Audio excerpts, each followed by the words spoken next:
Beloved, I'm your host, Amanda Sophia, and welcome to another episode of the Amanda Sophia podcast, a carefully curated space to support you as you awaken to joy, embrace your greatest self, and create a life of balance you love.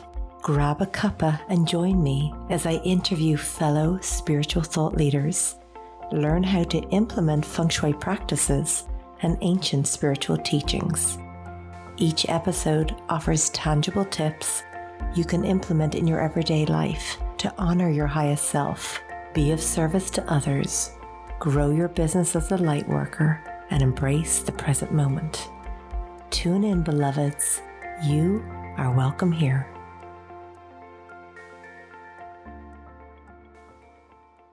When we're talking about Feng Shui for love and supporting self-love, all of our relationships really are intimate, loving relationships for ones that we're getting ready to align with and call in and share our lives with, or our present relationships. The first area and the main area we're going to look at is the bedroom. I mean, all areas of the home are very important, but when it comes to talking about Feng Shui for love, the bedroom is really important, right? So first of all, bed positioning. So in order for us to have a really good night's sleep, so that when we have a good night's sleep, we all know this, right? We wake up feeling better. Everything is brighter in our lives. Everything is easier. So most importantly, with the 101 in the Feng Shui, we would start with the bed position, right? So the most important things to keep in mind when we're positioning our bed, based on your year of birth, there is a specific directions that come, but also we're going to talk about the most important things to keep in mind. So number one is we don't want to be sleeping in line with the door. There's Qi, which is good energy, and there's Sha, which is not good energy, right? Stuck or stagnant energy. So if we're sleeping like in line with the door, we're getting hit by a lot of energy.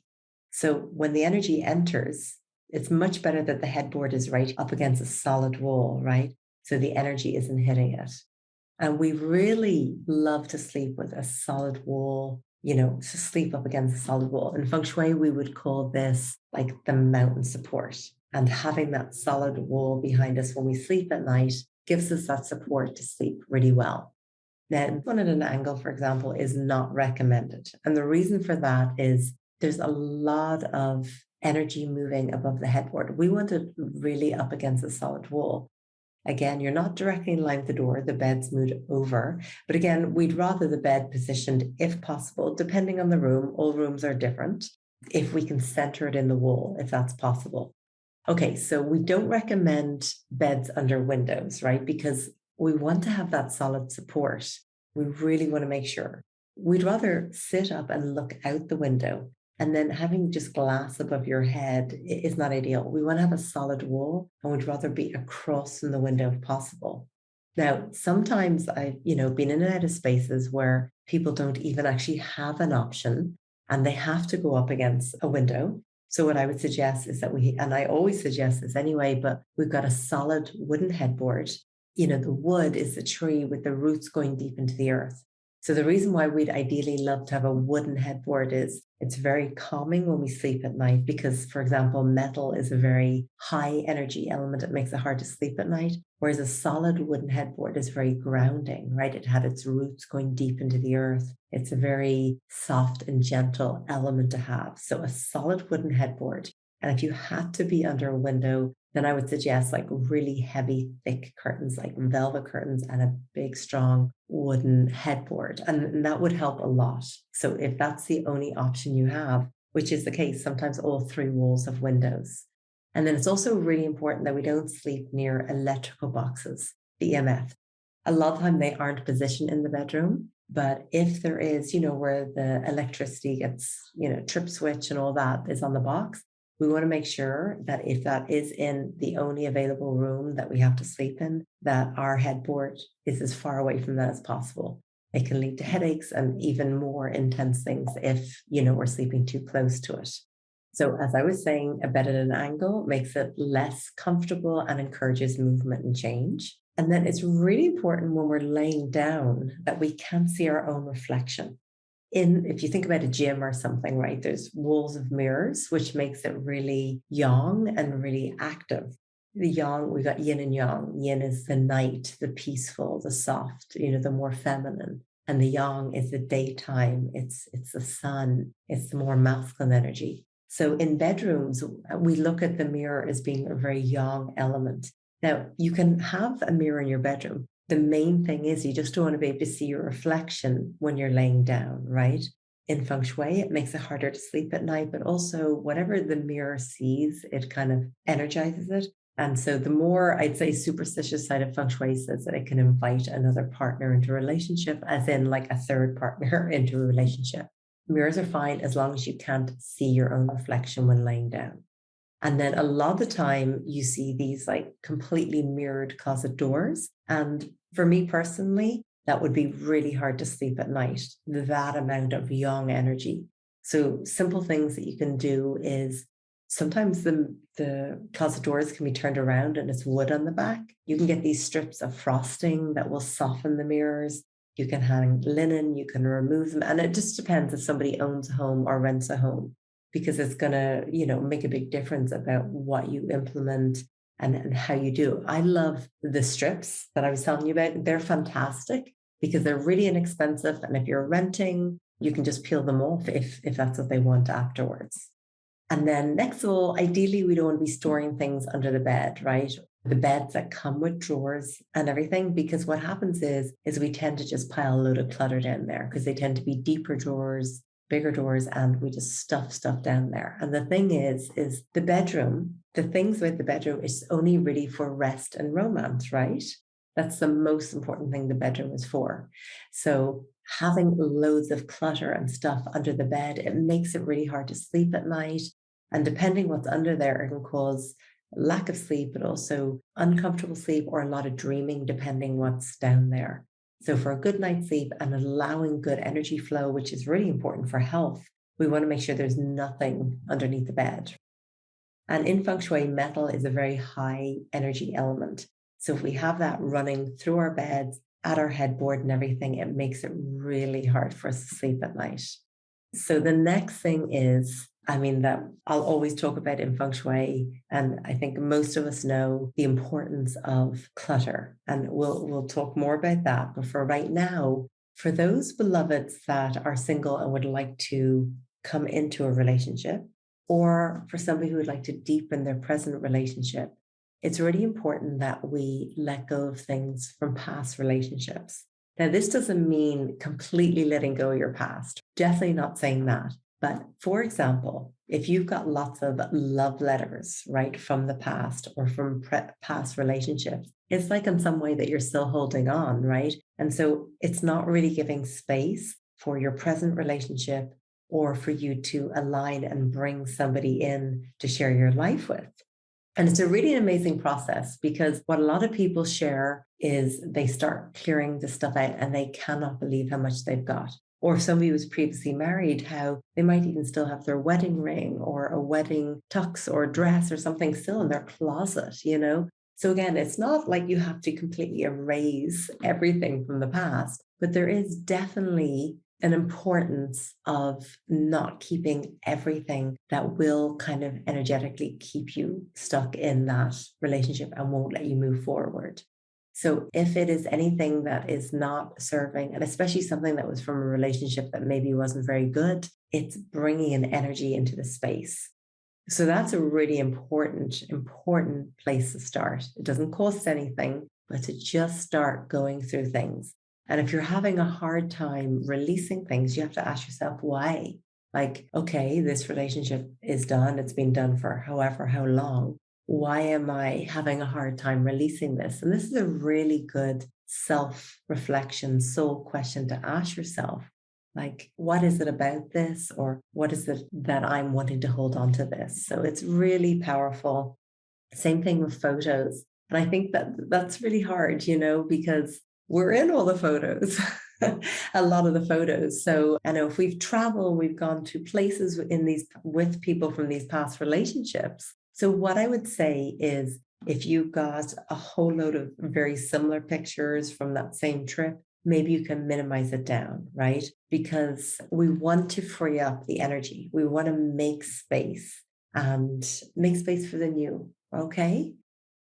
And then things that you maybe have been given, right? So presents that you're given. And so I think one thing that's really important is again, I'm not saying you have to let go of every single thing, but sometimes, let's say, for example, we have a bracelet or a special tie or something that an ex partner had given us, right? One thing that's really important is to hold it and see what it ignites, how you feel when you look at it, when you hold it, when you touch it. Because for some people, it makes them sad or reminds them of that person, or that's all they can think about. But some people say, well, I just like the tie or I just like the bracelet. And if that is really true for you, then maybe you can energetically clear it. You just have to make sure that you are being really, really true, because these gifts and these items hold a lot of energy. And it just really depends if you do want to move forward and if you do want to bring in something new, or you do want to deepen that present relationship. So we'll be talking about making space, right? So, the closet is a really important part. And in life, I think people's lives are so full nowadays, right? And a lot of people's lives are busy, and the home does reflect that. And in this case, if we look at this closet, like it's full to the brim. So if somebody, let's say, was single and they wanted to invite somebody into their lives, it's kind of saying, well, I've got no space, I've got no room. So what I would suggest, and it's a powerful, powerful practice anyway, but going through your entire closet, and if you haven't worn something in a year, right, just really like, do I still need this, use it, and love it? Like, these are really good questions. Do I need it? Do I use it? And do I love it? Like that's kind of your mantra as you go through your home. Do I need it? Do I use it? Do I love it? And to keep that process going is really powerful. So what I suggest that you do is you actually make some space in your closet. And 8 is a very auspicious number of Feng Shui, and it represents infinite and it's abundance and it's joy. So having at least 8 empty hangers and creating a space, maybe like 8 centimeters or 8 inches or something within your closet. And you're doing all this with intention, right? The power of intention is so powerful. So I am doing this. Now, it could be for your present relationship or to bring in that relationship. I'm making more space for me and my partner in our present relationship, or I am making space in my life, in my home, to align with this beloved. Now, it doesn't necessarily mean that, they're going to be moving in unless that's something you wanted. It's just saying, I am energetically making space in my life. So I think that's what's really important. And as far as our health and our well-being, the more clutter, things that we don't need, use, and love that we release out of our home, out of our lives, we create more space. We give ourselves more energy. We create more abundance. It's such a powerful, powerful process. So there you go, making some space, having some open hangers, and you are saying, I am making space in my life for you. And then we want to create that loving space, right? So whether you're in a relationship or bringing that in, that saying, build a village and they will come, will create that space so you can align with it. Because what I love so much about Feng Shui is how it truly is a reflection of how you're feeling internally. That's why, I've been in and out of over 30,000 homes in the last 20 years and helped people and supported people to step into an area of their life or areas of their life that they want to thrive in. And if you think about it, we spend up to 80% of our time inside. And what an effect our environment has on us. And when it is consciously created, how powerful that can be, how profoundly powerful that can be. So I invite you all to really look around your space, and is it reflecting who you are today and where you want to go in your life, what you want to align with, what you want to bring into your life? Because a lot of the time people are living in a home that is really reflecting the past and past relationships and past experiences that they truly don't align with anymore. So it's a beautiful, beautiful opportunity to release and let go and move forward and to experience in life what you're really ready to experience. So create that environment. I think it's really powerful to even just sit with am I willing to create a space for a loving relationship? So whether you're in a relationship or not, am I willing to create a space for a loving, caring, high vibrational relationship? And so everything you're going to be learning today is all these beautiful invitations for you to change things in your home. I'm going to ask you to really look at what changes you can make from what you've learned. So the other thing is we really want to keep all the EMFs and the electrical stuff like out of the bedroom, right? Because electromagnetic fields, that's the EMF stands for, is not really good for our bodies when we're sleeping at night. And definitely bringing things like laptops and televisions and phones and stuff into the bedroom is not ideal, especially if we're doing work stuff. Like we want to keep work out of the bedroom. We don't want that to represent work. We want to have a space that we do our work and then a space that represents our rest and romance. So what I suggest is that we have some kind of like a charging station as far away from the bedroom as possible, where the laptops and phones and everything go. So the bedroom is for love and romance. So this is what happens when one starts bringing things into the bedroom, and it creates a disconnect. And when you could be intimate and sharing and everything instead, and this can go either way, or both parties can have it in there, that it's just really not saying, I want to be present with you. I want to be intimate with you. I want to hear about your day. I care. So we really want to have that really clear, especially for people that work from home and people also that have their own businesses. It's like there isn't really an on and off switch. And that's important, how we cultivate and create that in our environments. So that's where I say, it is good to set yourself some hours. And it is good to like have everything turned off and have, if possible, it's not possible for everyone, but to have a separate room that you do your work in. And then everything gets closed and you close that door. So then you can, if you're working from home, have that separation between your work and your personal life. So it's really, really important not to be bringing that into the bedroom. And then we want to have everything in our home that represents, I want to share my life with somebody. So we want to have things in pairs to represent that. If everything is single, like the amount of homes that I've been in and out of where people are single and would like to bring in a loving relationship and maybe aren't quite ready or getting ready, but sometimes the amount of single men or women around the space through statues and through artwork, which did serve, I think that's the most important thing I always say. It serves until it's not serving anymore, because maybe they needed time to get to know who they were and they needed time to heal from a previous relationship. So that's really important. So balance in the relationship is really important. That's why we always want to bring things in pairs and we want to create that space. But if we've got nothing but single artwork around the space, it's going to lead to staying single. And then it's really important that we look at everything in the bedroom, right? And around the home. So if we have a nightstand on one side of our bed, we want to have a nightstand on the other. If we've got a light on one side, we want to have a light on the other, because we're saying you matter. There's space for you. Just like we made space in the closet, it's the same thing in the bedroom, right? We want to look at the artwork. Is the artwork all of single people or is it of love? Is it of stormy artwork? And is that the energy that we want to bring into the bedroom?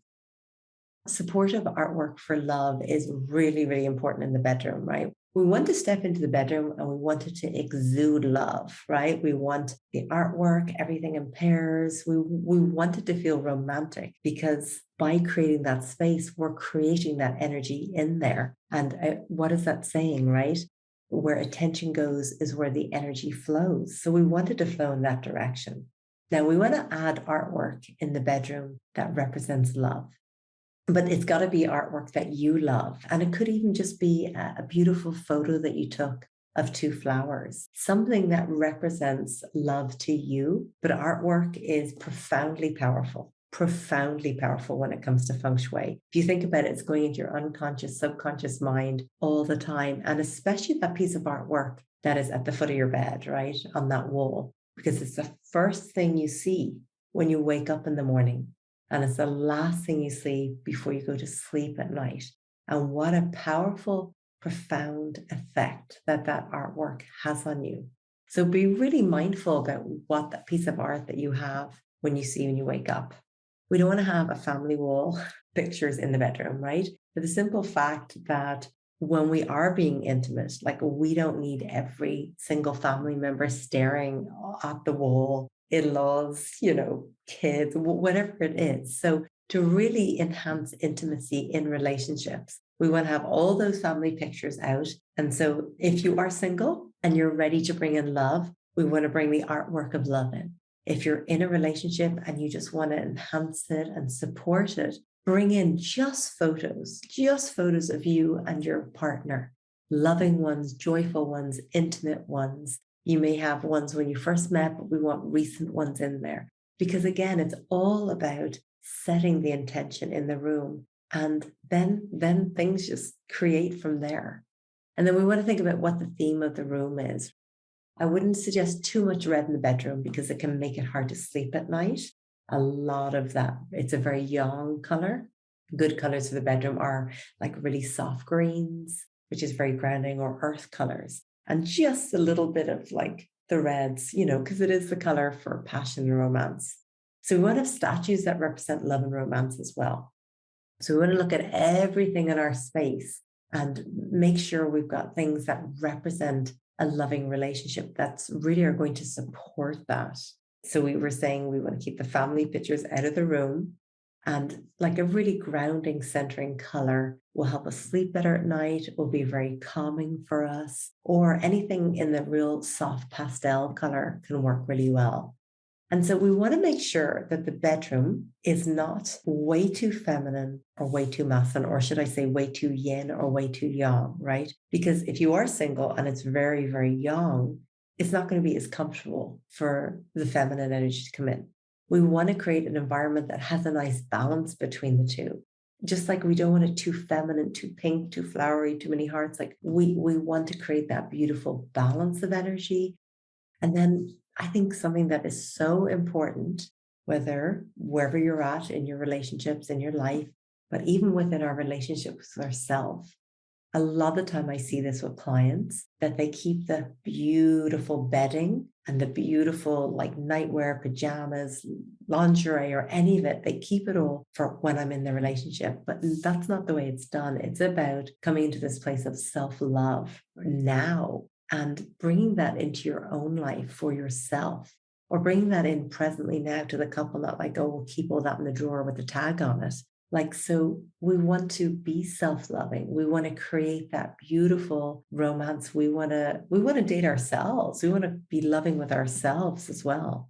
So then it's also really important that altars are not in the bedroom, right? So again, I understand that sometimes people are living in a studio, so the workspace has to be in there and the altar has to be in there. So if you are, for example, the office has to be in there. What I would suggest is just making sure that the desk is cleared off at night, the laptop is closed down, no bills, no paperwork is left. It's left like really clean and everything. And then you could maybe do some kind of a beautiful silk over, or some kind of a fabric over the laptop. So it's like, that's the way of closing the office door. And then the same thing with the altar. The altar is our connection to the divine, our connection to source. So if you need to have the altar in the bedroom, we just don't want to have it where we're, again, kind of like the mirror where we can see it when we're laying down. Because a lot of the time we have deities on there and sacred objects. And again, they don't need to be staring at us when we're in the bed. So even if it's off to the side, and some altars they come and have beautiful doors to them, which is another option. So again, altars are somewhere that we do like to have them private in our home, because that's where we sit in sacred space and reflection. We give gratitude, we ask for guidance, but we just don't want it like directly across from the bedroom. Again, is for rest and romance. And I've gone into a lot of spaces where I go into rooms and they're like temples. There is so many statues of deities. And it's like, okay, is this the bedroom where you want rest or romance? Or is this like a temple, And it's just a matter of making a shift and finding another space for it, and looking at your life and saying, okay, what is important to me right now? And how can I create more balance and harmony in my space and in my life?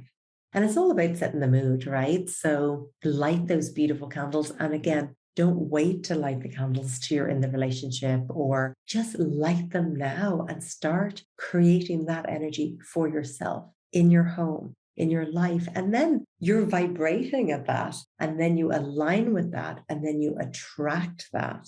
So that's what's really, really important. It's not, I'll do all that when, I'll go on that trip when I meet that someone. It's like, no, go do it now. Do it now for yourself. And then lighting is really important. So candles, I love to put a dimmer switch on the bedroom light, because then you can just gently soften that light, right? Candles are beautiful. Any kind of romantic lighting that you can put in place, but also some kind of a dimmer is really good as well, because having that natural preparation to get yourself asleep at night is really important. I love having lavender, essential oils by the bed, but I also love rose. The roses are for the heart, and having rose, maybe you can diffuse this, you can diffuse the lavender, but what a beautiful way of creating this energy in your bedroom, and this really calming one as well to help you sleep.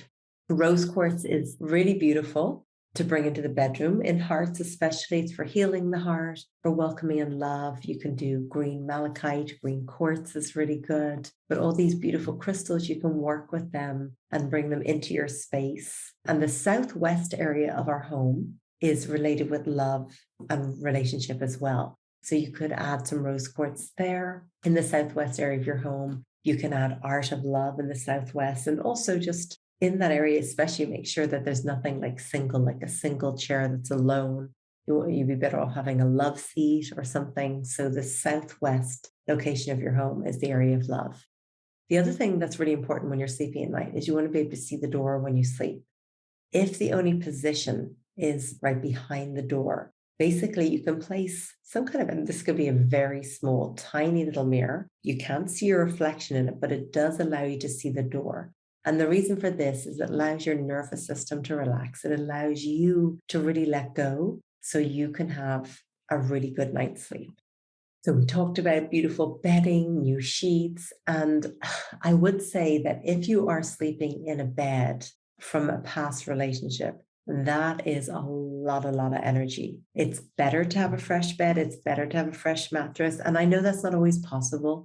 So you can give it a good clearing, and we'll talk about that, how you can cleanse the space and how you can cleanse objects, you can cleanse your home, and then you can sit with it and see how you feel. But it is really nice to have a fresh bed. The other thing is nothing should really come into the bedroom unless it's supporting rest and romance, right? So we don't really suggest exercise, workout equipment in the bedroom. So again, if you're in a studio, well, then it needs to come in. I understand that, right? But so exercising can be fun, right? But it also represents hard work. And we don't want to bring that energy of hard work into our bedroom, right? We want the bedroom to just have that which is supporting rest and romance. And I don't want to sound like a broken record with that, but it just invites us to be more mindful about what we bring into our space and how sacred that space is. Fans over the bed, not ideal. I know in hot weather they can be really good, but in Feng Shui, they're like knives going over your head. So it's okay if they're not directly above the bed, and a floor fan is totally fine. A couple other no-nos is a mirror in the headboard, definitely not ideal. And even like something that has that whole setup over your head is not good. Like in Feng Shui, we don't want to have anything over our heads when we sleep at night, because it makes it feel like we've got the weight of the world on us, right? So really we want to have just a solid headboard with 2 nightstands. So another thing that's really important is we don't want to have one nightstand that's really tall and one that's really small, because that starts to represent an imbalance in the relationship, or a tiny lamp on one nightstand and a huge one on the other. We want to make sure that they're of even size, because we're saying we are equally as important as each other in this relationship. We both matter. We both want to honor each other. And, that's what all of this represents. So having things in pairs, light on one side, light on the other, nightstand on one, light on the other, a plant on one, a plant on the other. And speaking of plants, we want to be really mindful about the type of plants that we bring into the bedroom. We want to keep away from cactus in the bedroom. We do Sha energy. It creates a lot of Sha energy. In Feng Shui, we want to create this soft, gentle, beautiful energy, right? Because that invites the chi and that invites the love in, the opportunities in. But if we've got pointy, prickly, sharp things in the bedroom, it's going to keep away all the good stuff. It's really interesting because when I go in and out of home sometimes and somebody thinks they want to be in a relationship, but they're not quite ready, they will have a lot of really sharp, pointy items like cactus outside the bedroom door, inside the bedroom. It's like, I think I want a relationship. No, stay away, because having sharp, pointy cactus will definitely keep relationship at bay. Anything sharp or pointy. So we talked about not having the desk in the bedroom, but if you have to, then like just have it nice and clean and tidy, have a nice plant on it, and then just maybe cover the laptop, when you sleep at night. So we want to keep those out of the bedroom, right, as much as possible. And we talked about lighting. We want to support rest and romance. So important. And then we want to make sure, really, really important 101 thing in Feng Shui is to make sure everything in our homes is in good working order, right? So if the door is super squeaky and it's not opening all the way, or it gets jammed, that's representing the energy getting stuck. And it's showing that things are not flowing. If there's cracks in the mirror, that's how we look at ourselves. That's how we see ourselves. If there's cracks in the windows, that's how we look out in the world. If our light bulbs are always getting burnt out, it represents us being burnt out. In Feng Shui, water is very associated with prosperity, but also emotions. So if our drains are getting blocked, it's like, where's the money being blocked, or where are the emotions being blocked? So I would suggest, as a Feng Shui 101, is get everything fixed in your home. Everything that you want, the door opening properly, the crack in the window, the light bulb fix, whatever it is, get everything in good working order. That is going to support your health, prosperity, and relationships. Remember, the home is a reflection. So we wanted to reflect everything flowing in divine order. So it's good to have the bed slightly off the floor. We talked about, we want the energy to flow, right? We want the energy to flow around the bed. Like, we want a solid wall behind us. We want the energy to flow everywhere else, to invite that energy into our lives. So sleeping under a slanted roof, that can make us feel like we got the weight of the world on our over our heads, and make us feel like we wake up with headaches. So beams is another biggie in Feng Shui. Like I said, I've been in and out of thousands of homes, and every single home I've ever been in where the beam runs down the center of the bed, the couple does not last, because it's this constant dividing of energy, cutting down between the couple, like separating the couple while they're in the bed. So what I suggest is, of course, you can drywall over beams. You could move to another bedroom if there wasn't beams. Can you move the bed to the wall if there isn't beams above it? Or you can get one of those beds that do come with kind of a high roof to it. So that's another option. Or you can just drape the beams themselves in a lovely fabric.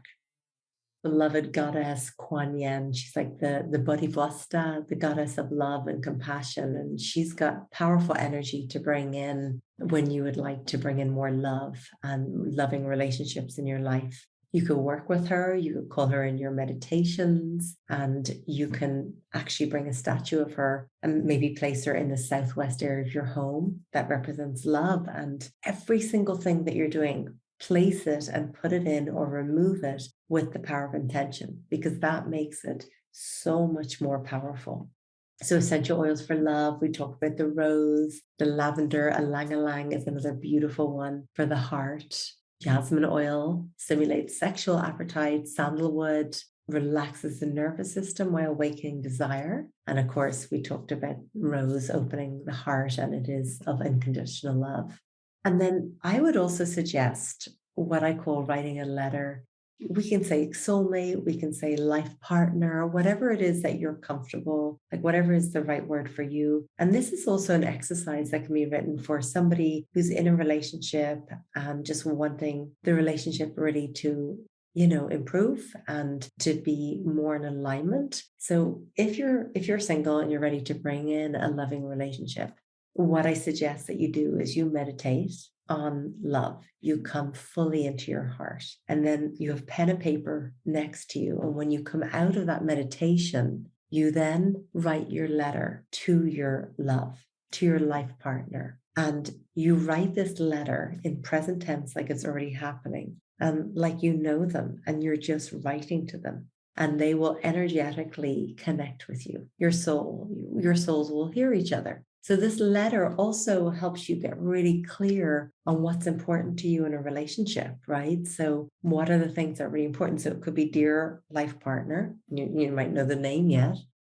I love that we're kind to each other. I love that we enjoy similar things. I love that we support each other to grow. I love that we have fun and joy and passion and just all the things that are important to you. Write about it like it's happening now. And as I said, it allows you to get really clear.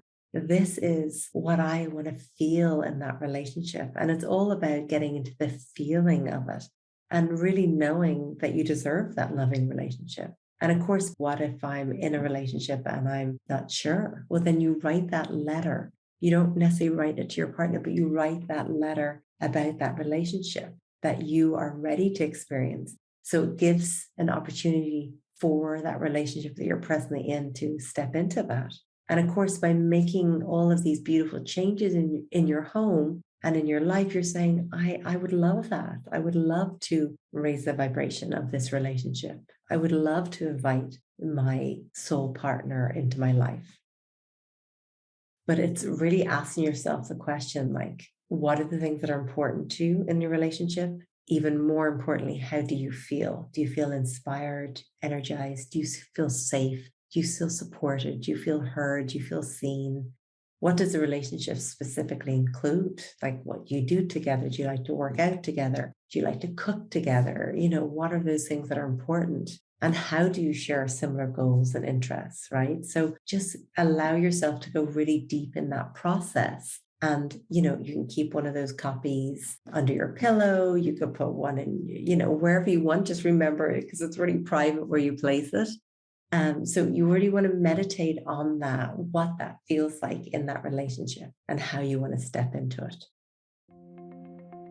Beloved, connect with me at joinamandasophia.com to carry on this powerful conversation together and enjoy tons of other amazing episodes. Did you enjoy this podcast? If so, please subscribe and leave me a 5-star review. If you think your friends will benefit, I'd be honored if you share with them. I invite you to visit joinamandasophia.com and download valuable freebies I made to enhance your Feng Shui journey. Thank you so much for listening. I'm sending so much love your way.